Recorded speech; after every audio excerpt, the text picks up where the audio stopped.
deity who is Mrityu. So Mitra is not the primary one, he's merely an assistant to Mrityu, and that's why he's being listed here. However, when we conventionally list, it shouldn't be Mitra who's generally listed, because of higher importance is Mrityu, who's been referred to in the previous chapter and who is referred to in 3rd canto of Bhagavatam. So now let's read text 10. Parabhutera dharmasya tamasaschapi paschimaha naryo nada nadinam cha gotra namasti samhatihi parabhutera dharmasya tamasaschapi paschimaha naryo nada nadinancha gotranamasti samhatihi parabhutera dharmasya tamaschapi paschimaha naryo nada nadinam cha gotranam asti samhatihi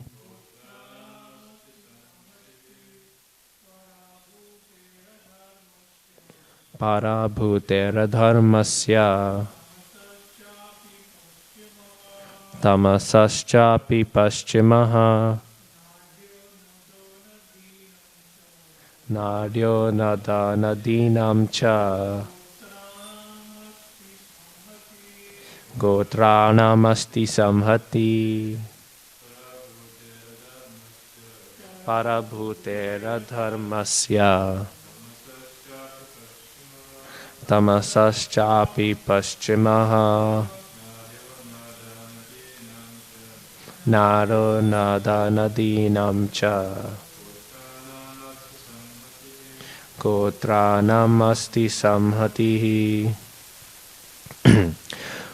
parabhutehe of frustration, adharmasya of immorality, tamasaha of ignorance, cha and api as also, pashchimaha the back, narya of the intestines, nada of the great rivers, nadinam of the rivulets, cha also, gotranam of the mountains, asti bones, samhatihi accumulation.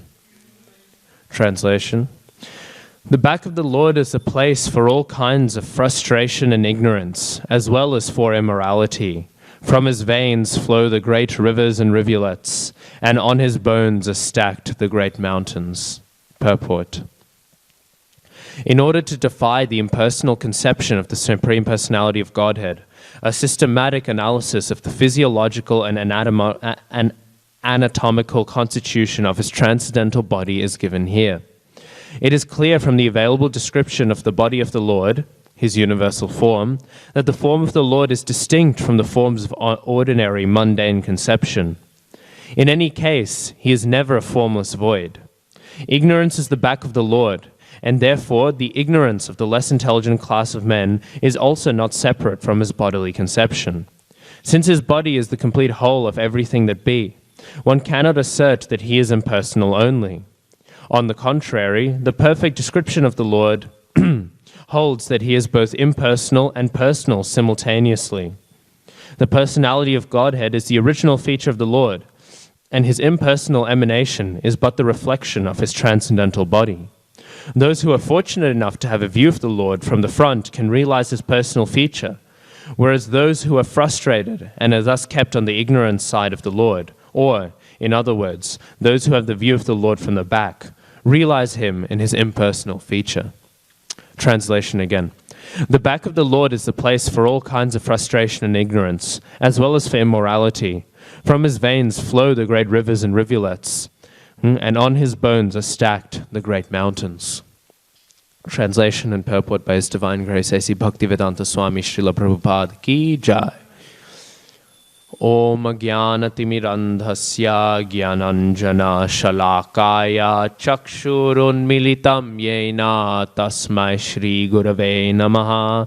Shri Chaitanya Manobhishtam Sthapitam Yena Bhutale Swayam Rupah Kadamahyam Dadati Svapadantikam Vandeham Shri Guru Shri Yuta Padakamalam Shri Gurun Vaishnavamscha Shri Rupam Sagrajatam Sahagana Raghunatanvitam Tam Sajivam Sadvaitam Savadhutam Parijana Sahitam Krishna Chaitanya Devam Shri Radha Krishna Padan Sahagana Lalita Shri Vishakhanvitamscha. He Krishna Karuna Sindho Dina Bandho Jagatpate Gopesha Gopika Kanta Radha Kanta Namostute Tapta Kanchana Gourangi Radhe Vrindavaneshwari Vrishabhanu Sute Devi Pranamami Hari Priye Namo Mahavadanyaya Krishna Prema Pradayate Krishnaya Krishna Chaitanya Namne Goratvishe Namaha Vanchakalpatarubhyascha Kripa Sindhubhya Evacha Patitanam Pavanebhyo Vaishnavebhyo Namo Namaha. Jaya Shri Krishna Chaitanya Prabhu Nityananda Shri Advaita Gadadhara Shri Vasadi Gaura Bhakta Vrinda. Hare Krishna Krishna Krishna Hare Hare Hare Rama Rama Rama Hare Hare. So we're reading here. Interesting discussion. This is the Purushukta confirmed, and so we're hearing about this universal form. Prabhupada is saying this description here is being given for a specific purpose. It's not that any part of Bhagavatam is some sort of tangential footnote. It's not out of curiosity as a little point that here is an interesting correlation about how the Supreme Lord relates to every element of reality. But no, it's in order to defy the impersonal conception of the Lord, which is a very toxic conception of the Lord. We hear constantly about the dangers of having an impersonal conception of the Lord. And again, as with everything, there are various dimensions to it. As to why such a conception is dangerous. Such a conception is dangerous, for one, in that it is directly spiritually toxic. Because, of course, if one has an impersonal conception, maybe they may have that slight desire to merge into the Brahman effulgence, understanding properly the relationship of the Brahma Jyoti, the effulgence of the Lord, to the Bhagavan aspect. And therefore, there is maybe not so much damage to be had. Prabhupada himself would often say that actually the liberated state in the Brahma Jyoti is itself fallen as well. Not so much in that it is inherently conditioned. How can it be conditioned? It's within the Brahman effulgence, but because there is always the, as Prabhupada renders in his translations of the Chaitanya Charitamrita, there is always an inclination towards falling down again into the material world. And therefore, by implication, impersonal liberation is to be considered to be fallen as well, because it's just a guarantee of once again becoming conditioned. Shri Shri Radha Gopinath Ki Jai. Because we understand that actually functionally the soul will naturally be agitated to go in some direction. We know one of the few elements of our existence that come from the spiritual aspect of our existence, namely the jiva within us, is desire. Sometimes it's misattributed to the subtle body, and we understand that a desireless state is the proper state. But desire actually is one of the natural functions of the soul. Desire is natural and is healthy and is good.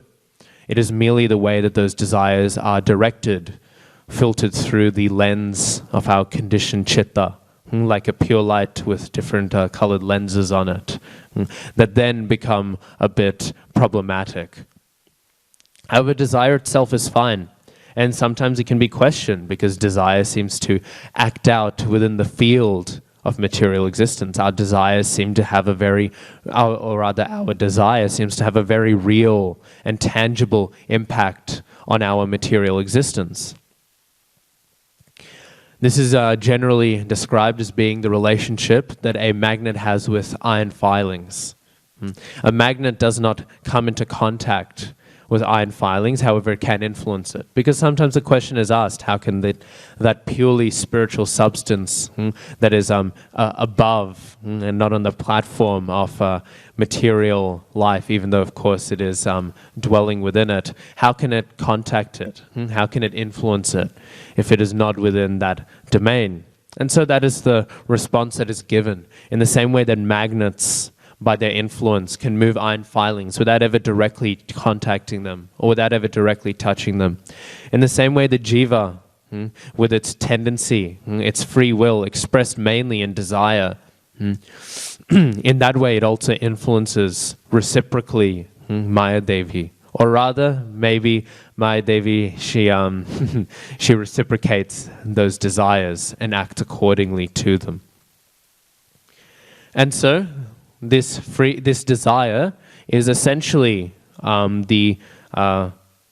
free will we have. And that's why Srila Prabhupada, he would often say, he would use the analogy of the bull that is yoked onto a stick. And insofar as the longer that the rope gets, that is our karmic freedom. That is our domain of freedom by which we can move within the karmic field. Because even though we have desire, and technically we could desire whatever, our desire is the way that our free will is expressed. Our free will is in a sense non-different to our desire. If we desire something, we go towards that. We express our free will in our desire. Because of the intensity of our material conditioning, we have will, but to call it free will is a bit of an exaggeration. It is an intensely conditioned will. And therefore, the more one takes to a spiritual path, the more that will becomes freed up, removed from conditioning, removed from other influences that influence it to act in ways that are not so positive, or maybe not so much what we actually know we want to desire, which, if we go further into it, is obviously the bewildered intelligence under the control of the mind.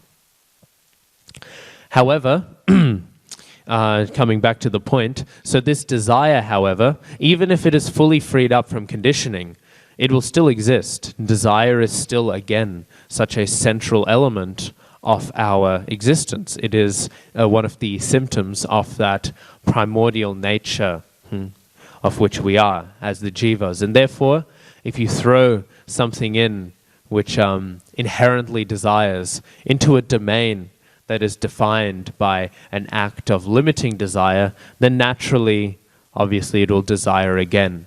And within the Brahma Jyoti, there is not much opportunity to have the taste for that higher pleasure, for that higher desire, to have a conditioning of a spiritual kind, which is, of course, not a conditioning, but a reawakening of the constitutional position.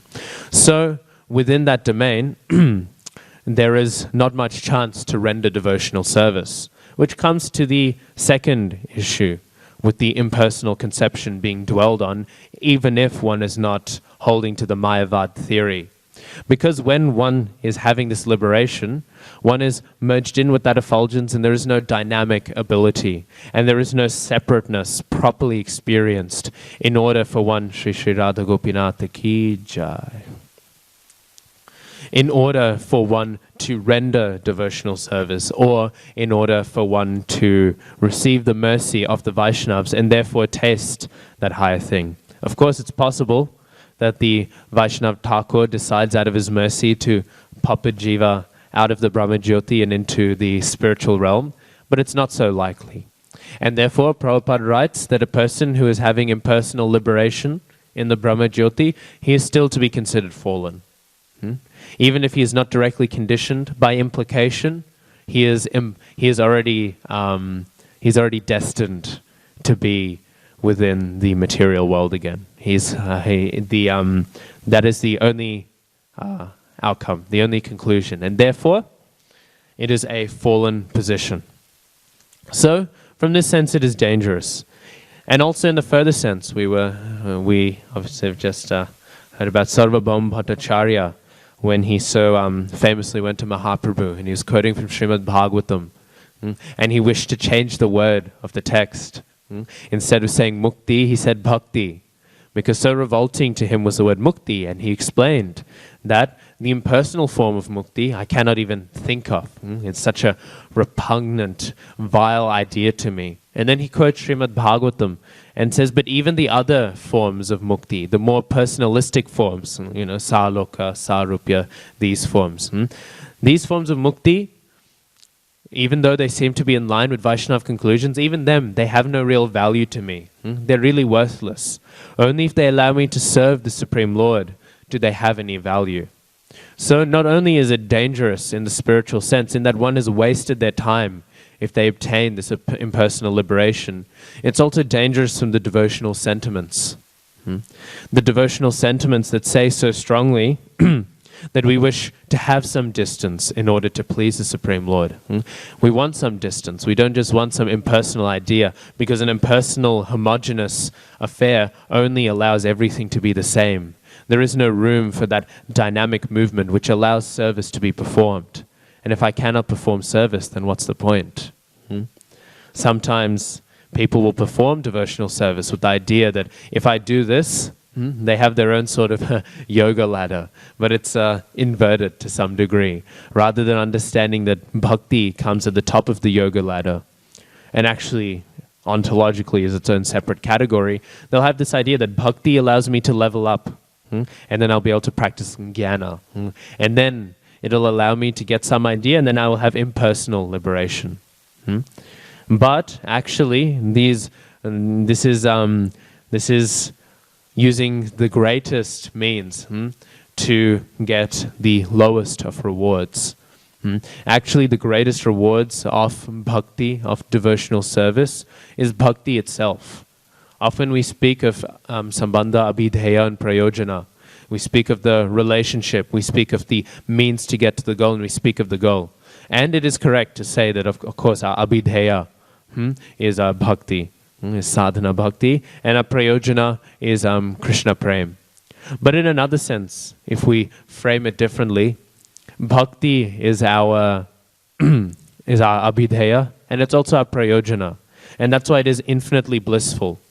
If we at one point can reach the goal, then it isn't an infinitely blissful thing. At one point it ceases to end, and there is a static bliss.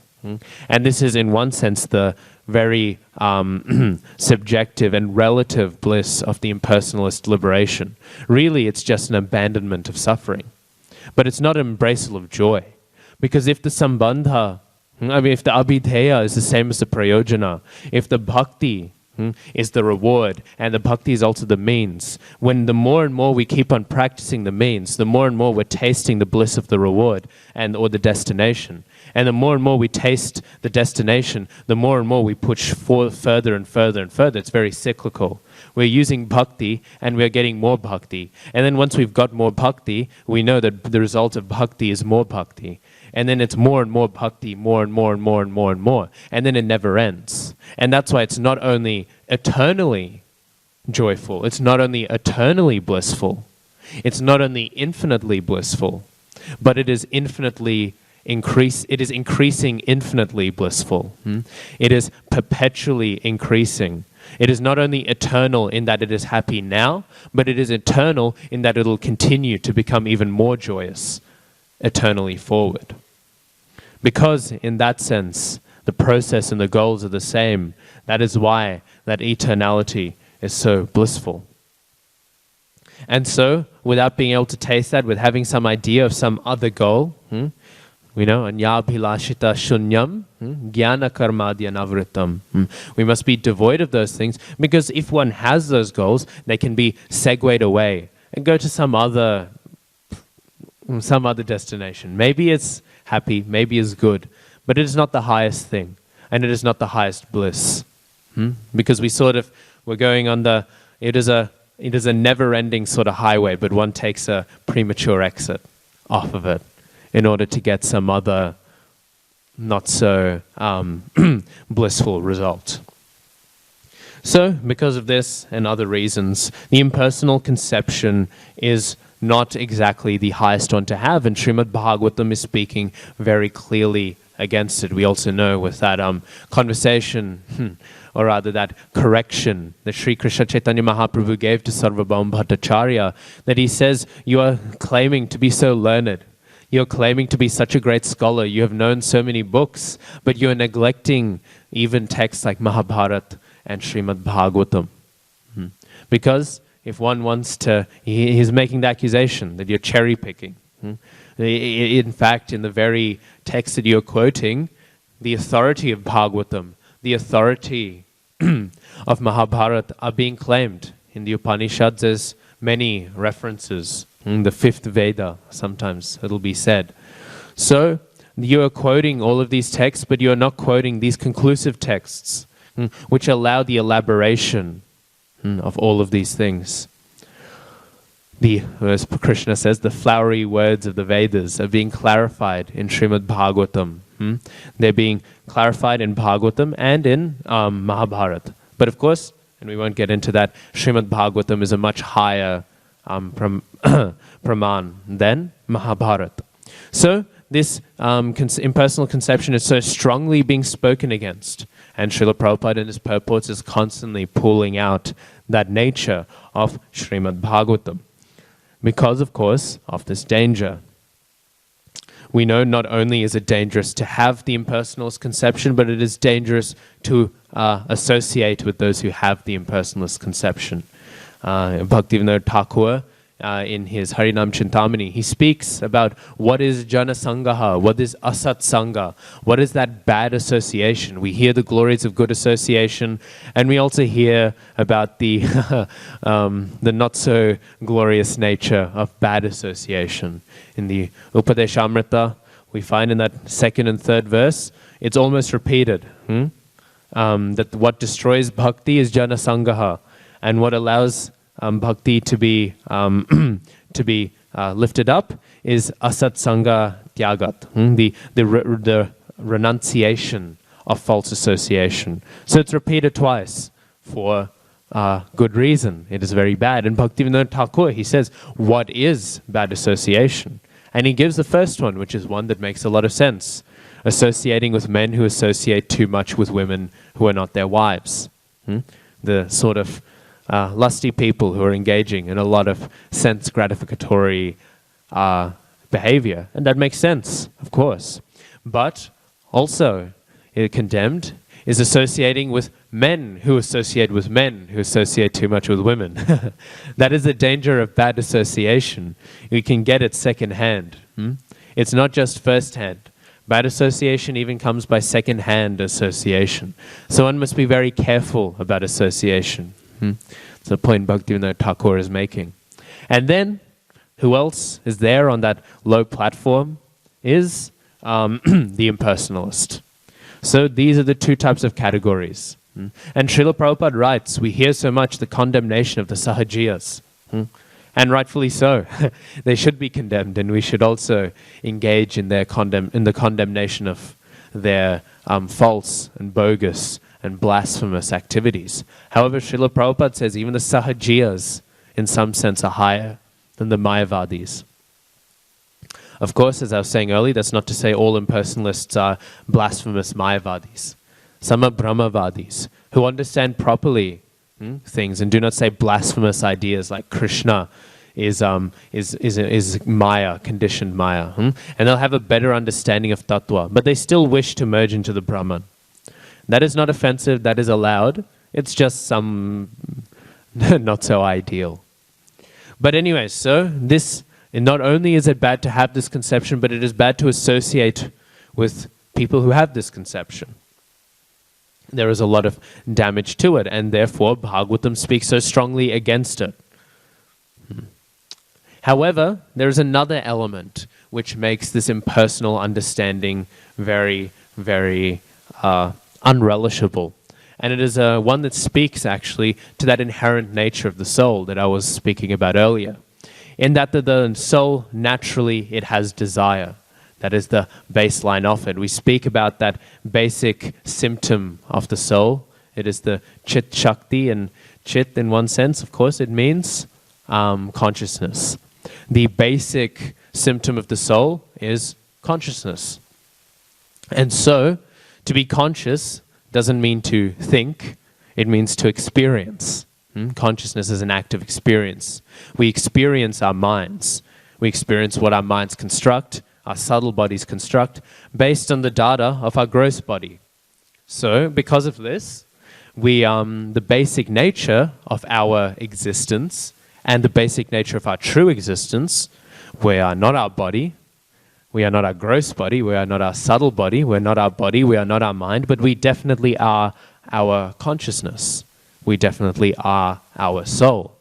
And so if experience is that basic reality of our soul, then what is a good experience? If we are trying to find what we are constructed for, what our purpose is, we should try to delve in to that basic nature of what we are. We understand what the purpose of a hammer is. We understand what the purpose of a screw is when we see the right bolt, or when we see the right bolt that it's for. Or if we see the right part, if a screw falls out of a machine, you can always tell where the screw goes, because that's where the screw fits. We can infer something from the nature. In Western philosophy, this is called teleology. We can infer something from the nature of something, what its purpose is, by examining it. So, if our basic nature is consciousness, which is to experience, then we must understand that what we are meant for, what we are designed for, is something of an experience. And so, we may wonder then, well, what sort of experience is it meant for, if it's meant to experience? And so we can think, what is the standard by which an experience is good or bad? What do we call a bad experience, and what do we call a good experience? A bad experience is something that is ugly. Even if it's something sad, even if it's something we didn't enjoy, some of those experiences are beautiful. But ultimately, what is valued as an experience of which we are conscious of is ultimately always referred to as beautiful. Beauty is a good experience. Beauty is the measure by which we assess the quality of experience. Ugly experiences, non-beautiful experiences, are bad experiences. It is not pleasure, ultimately, because some very non-pleasure moments which don't have a lot of pleasure, which are very sad, are still considered beautiful, and therefore still considered desirable experiences. Beauty is the underlying principle of experience. And then, we know then that our basic nature is again to be conscious. It is to be conscious of experience. So why then would we say we should be conscious of some impersonal light, which is not so beautiful?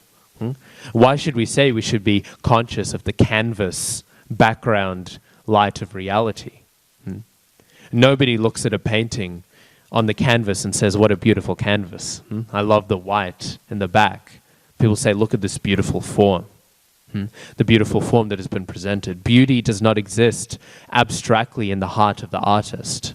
The desire for beauty exists, but beauty only exists when the artist puts paint onto paper, when they put paint onto the canvas.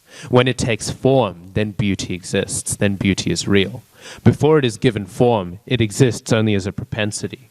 It exists maybe in the fact that it has taken subtle form in the mind of the artist. In that sense, the beauty exists, but beauty only exists when it takes form.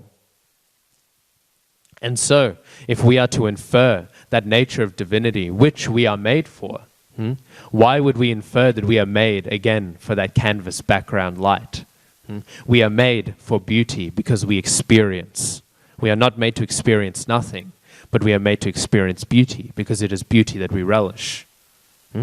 And this is not only why the personal aspect of the Lord is so important, but that Krishna is the highest of that personal conception. I always was confused when I first would hear Nectar of Devotion, and we often hear about the 64 qualities of Krishna. I thought it was so silly. These 4 qualities that make him higher than any other form. His sweet flute, his sweet devotees.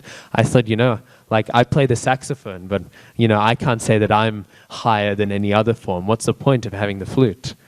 But the essential part is, it doesn't just say that he has the flute. It says he has the madhu, the sweet flute, the sweetness of his flute. Krishna's flute playing is, of course, transcendental. It's categorically different to me playing an instrument. But furthermore, it's the sweetness of it. Because Krishna is, as Srila Prabhupada would so often say, Krishna, that all-attractive, that infinitely beautiful. Another way that Krishna is translated is reality, the beautiful. Because Krishna is this, he so much calls to that nature of the soul which hankers towards beauty more than anything else. More than opulence, more than power, more than moral rigorness. It is beauty and sweetness which so much calls to that nature of the soul. And therefore, not only is the personal aspect higher than the impersonal, but Krishna and devotion to Krishna, pure, unalloyed devotion to Krishna, which has no distraction away from relishing that beauty in love, because that is the response that we have. When we have something beautiful, we love it. And that is the natural reaction of the soul to beauty. So then in that love, which of course, that prem, that is the true, as Bhaktivinoda Thakur said, the Jaiva Dharma, the true Dharma of the soul. And so because of this, the personal conception is higher. Not only for philosophical reasons, which we can also go into, that it doesn't make sense.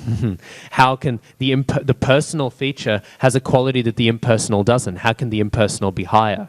One Christian philosopher was once asked, surely you can't believe that God is a person?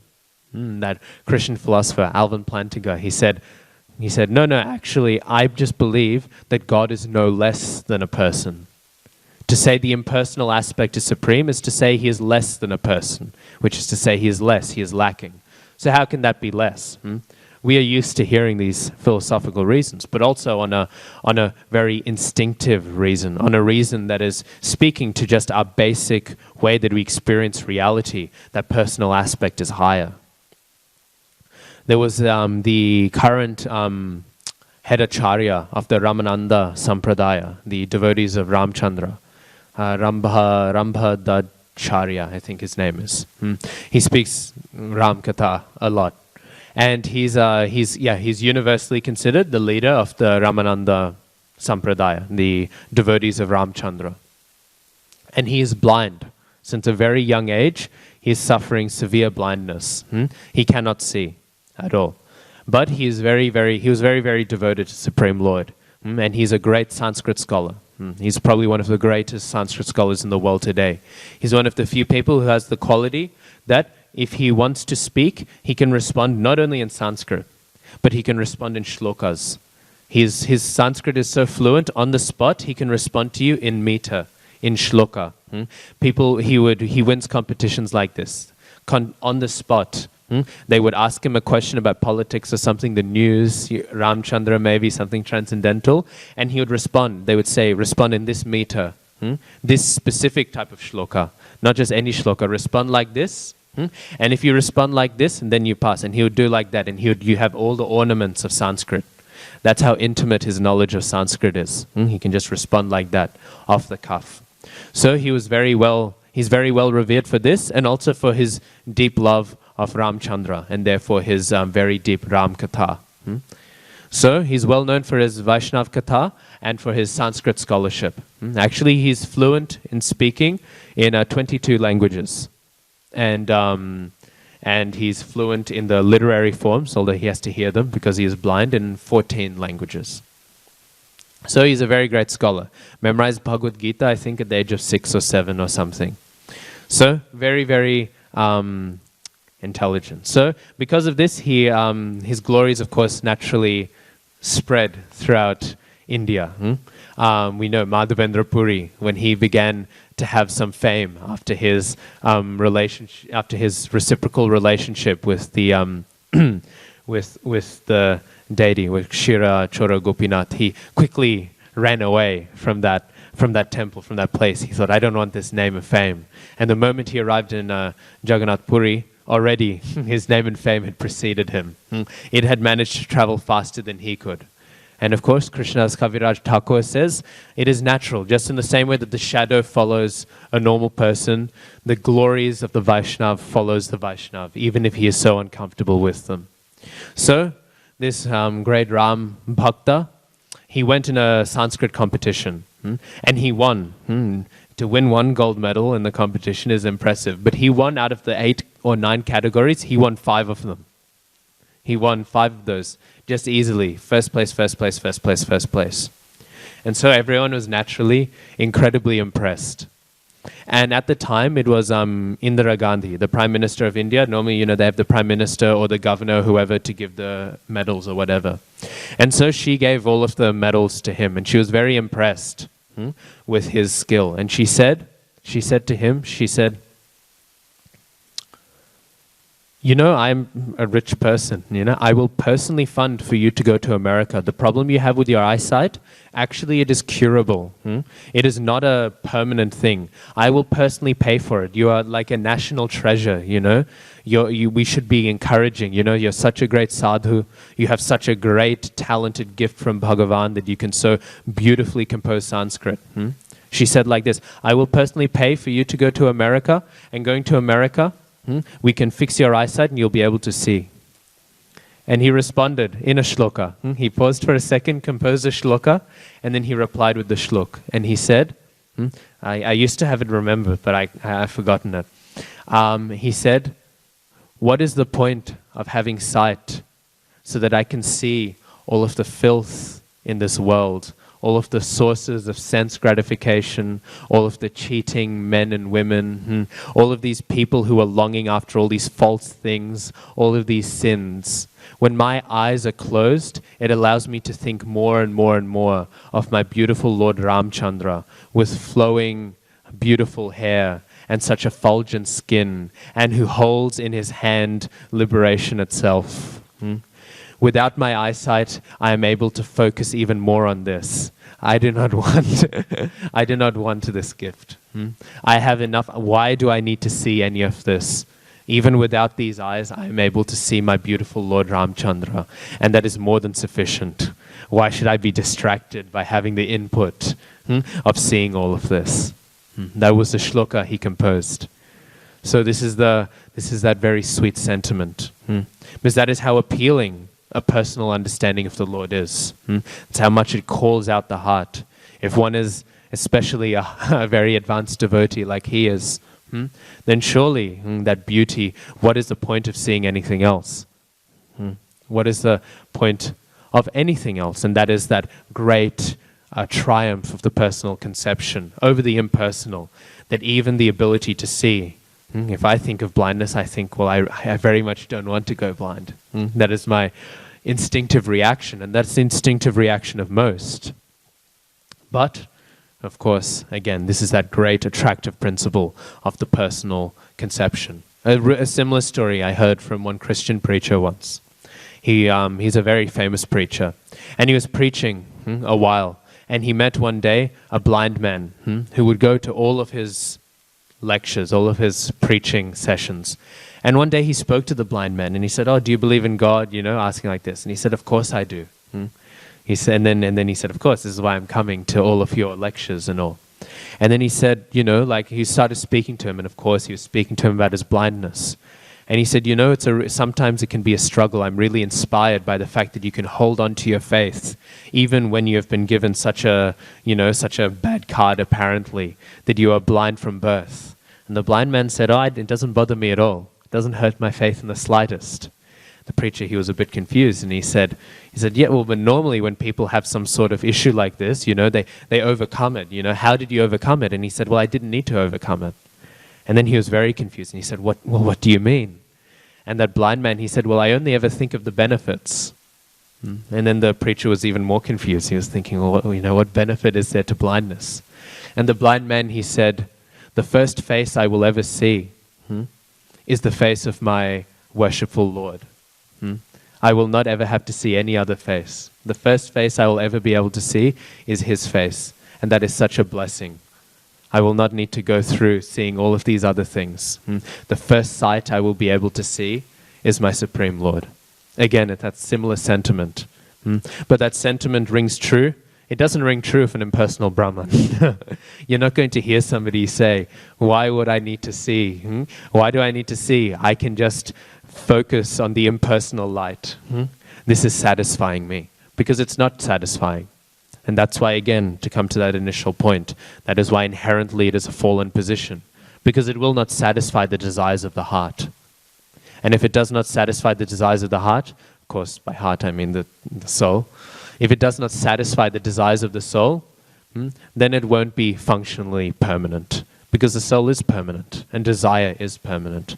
But we can see from, so many pastimes. But I thought those two were very nice. That a personal conception of the Lord does please. But even higher than a personal conception of the Lord, because the Gauriya Vaishnavas and also the Vaishnavas in the Sri Sampradaya, we do not stop at God is a person, as high as that is. And then the Gauriya Vaishnavas, we do not even stop at Krishna is an infinitely sweet person, as high as that is. Because we know, Krishnadas Kaviraj Thakur writes, that Krishna, and Bhakti Siddhanta Saraswati Thakur also comments on this verse very nicely, that Krishna, especially commenting on Gaura Lila, but of course Gaura Lila and Krishna Lila, Vraj Lila, we speak of them as being separate, but really they're the one thing. Gaura Lila is just the implication of Vraj Lila, and Vraj Lila is incomplete without Gaura Lila. They are one and the same. So, he was speaking on Gaura Lila, but speaking about the very nature of the Supreme Lord. The Supreme Lord is not a solitary event. He's not a person on his own. He's a social event. He's a social happening. Krishna is not complete. Mahaprabhu, if he came down on his own, that wouldn't be the advent of the Lord. Mahaprabhu must come with his devotees. This is even higher. Not only do we understand, we go higher even than personalism. The personalist, like the Christian, will say, God is a person. Well, actually, they'll say he's three persons, but that's that's a little side point. But we go even higher. We say not only must he be a person, but he must be a person with all the other personalities he loves. He must be a person with many personalities. Actually, the full advent of the Supreme Lord, the full nature of the Supreme Lord implies his devotees as well. So not only do we reject impersonalism, forget about rejecting impersonalism. In a sense, we reject pure personalism. We need polypersonalism or multi-personalism. We need multiple personalities. That is the fullness of the Gauriya Vaishnava conclusion. His Holiness Bhakti Vikas Swami, I was listening to a class of his, and he was speaking at an event with all sorts of transcendentalists, Mayavadis, Shiva worshippers, so on and so forth. And Bhakti Vikas Maharaj, very much the lion guru, he was asked by one of the Shiva worshippers, what is the true nature of worship? We are saying this and that. The Shiva worshipper wanted to hear some Mayavad from him. And Bhakti Vikas Maharaj, he's not... Actually, I remember hearing once a class by His Holiness Bhakti Vikas Maharaj, and he was asking his audience, he said, does anyone know who the first Western guru was? The first Western Vaishnav guru was? The first Western Vaishnav sadhu. And he was waiting, and no one was making a comment. And then one person in the audience said, Vivekananda. And Bhakti Vikas Maharaj, he went to speak, and then he didn't even speak. He was so bewildered by somebody saying. And then he just said, Hare Krishna, Krishna Krishna, Hare Hare, Hare Rama, Rama Rama, Hare Hare. Then he said, now that we have cleaned the air of that filth, let's try again. Somebody now guess the name? Now that we've cleansed our ears from this sound vibration, with transcendental sound vibration, let's try again. And nobody knew, and then he explained it was some interesting pastime, I can't remember now, about this long time ago, a Western Vaishnav guru. So Bhakti Vikash Maharaj is he's very direct. He's not scared.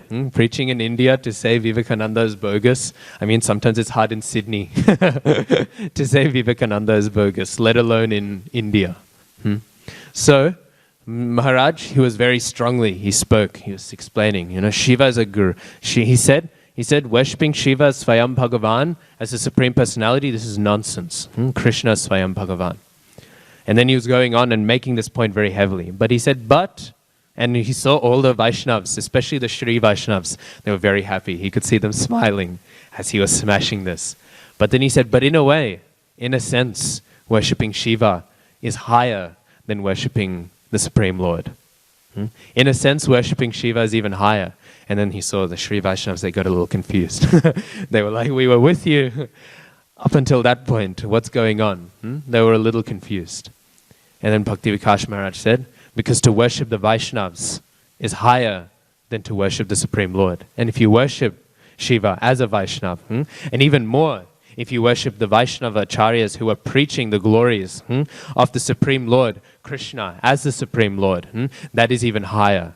And then, of course, the Sri Vaishnavas, because they have a similar idea of devotion to the devotees. They all became happy again in the audience. They began smiling again.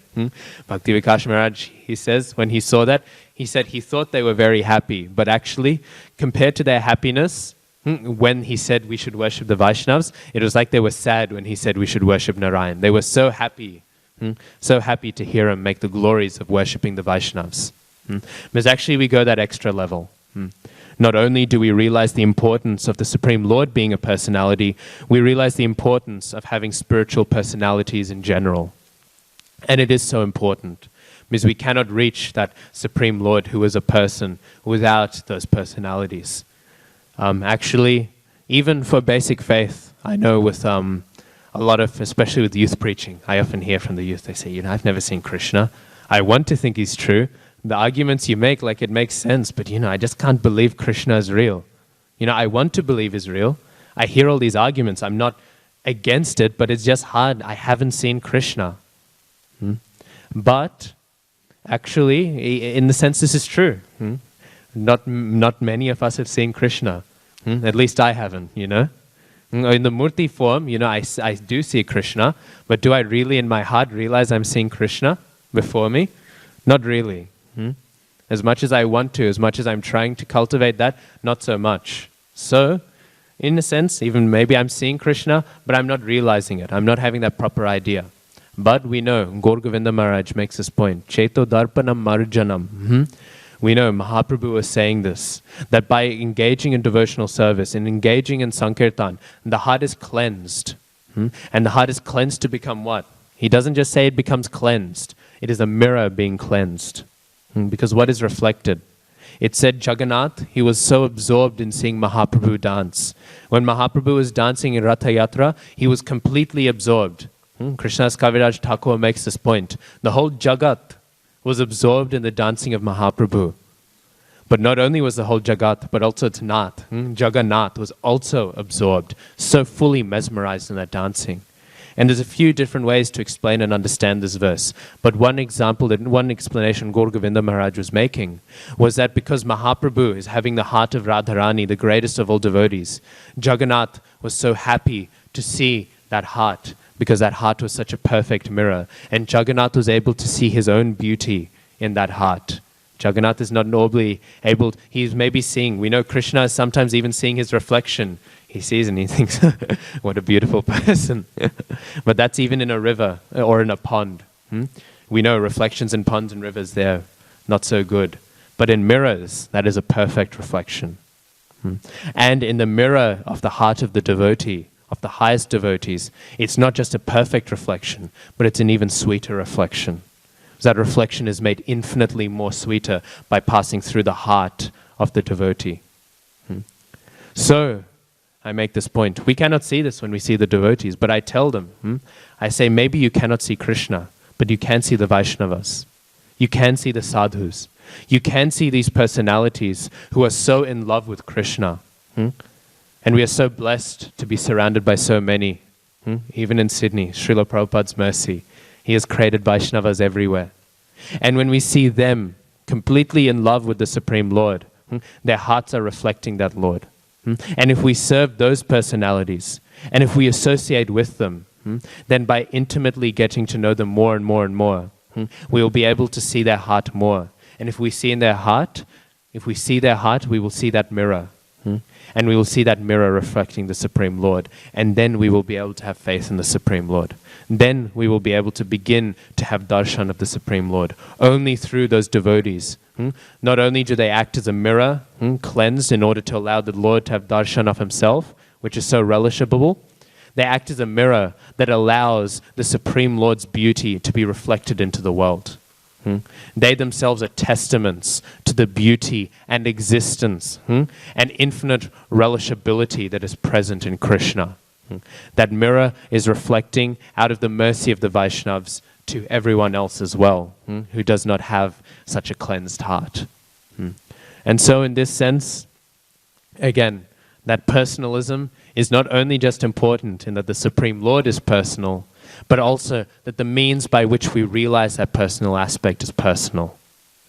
And then that is why we hear Krishna says, if you are serving me, you're not my devotee, which seems to not make sense. So that's the definition of a devotee.